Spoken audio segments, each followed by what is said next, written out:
Our team met a sister from Louisiana in the United States who spent many years as a political activist, hoping to make a difference by changing the decisions of a secular government. But instead, the truth transformed her life.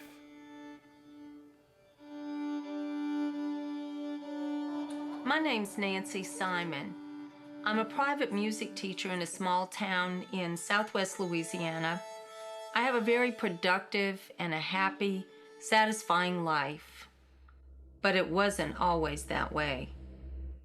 Back in the 1970s, I became involved with a group of young people who were heavily involved in protesting the government and in particular, the Vietnam War.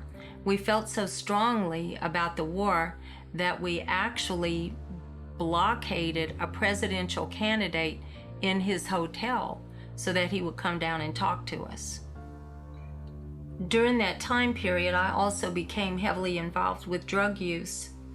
As a matter of fact, I would say that it was pretty much a constant stream of drug use just about every day.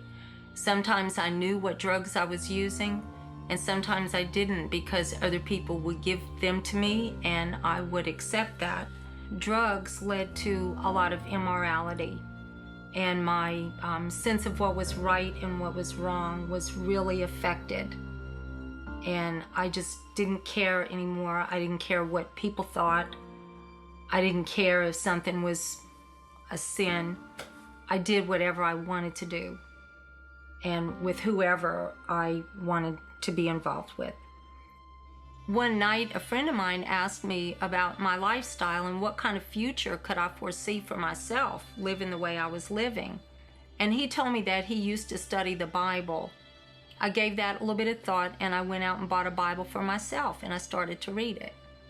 What really hit me the hardest, I think, was when I prayed and realized that God heard my prayer in spite of the fact that I had so turned my back on him in the past. But when I was ready to come back to him, he was ready to have me. On July the 10th, 1973, this friend of mine asked me if I would marry him. And I said yes. And he'd been studying with the witnesses, so he also asked me if I would go to the Kingdom Hall with him, and I said yes to that too.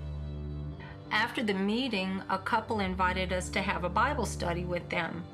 And that night, I took the book, The Truth That Leads to Eternal Life, and I read that book from one end of it to the other end, and I knew that I had found the truth. That very same day, I immediately started making changes in my life. Both Harry and I knew that this had to be all or nothing. And within that same year, both of us were baptized as Jehovah's Witnesses. 41 years, Harry and I have been happily serving Jehovah together. And we're so grateful to Jehovah that he gives us the help that we need to keep our marriage happy for all these many years. Another great blessing we have is that our two wonderful girls have been able to avoid falling into some of these pitfalls that I experienced. And the reason why is because they were raised according to Bible standards that were taught to us by Jehovah's Witnesses.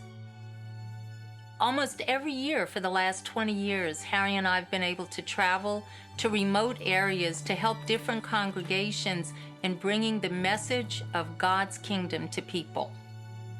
Along the way, we made many true, lasting friendships. And what a contrast this is with the people that we used to protest with. I know that I owe all of this to my loving Father in heaven, Jehovah. And I would hope that everybody who's possibly has experienced some of the things that I've gone through in my life will give the Bible a chance to be able to help them the way that it's been able to help me.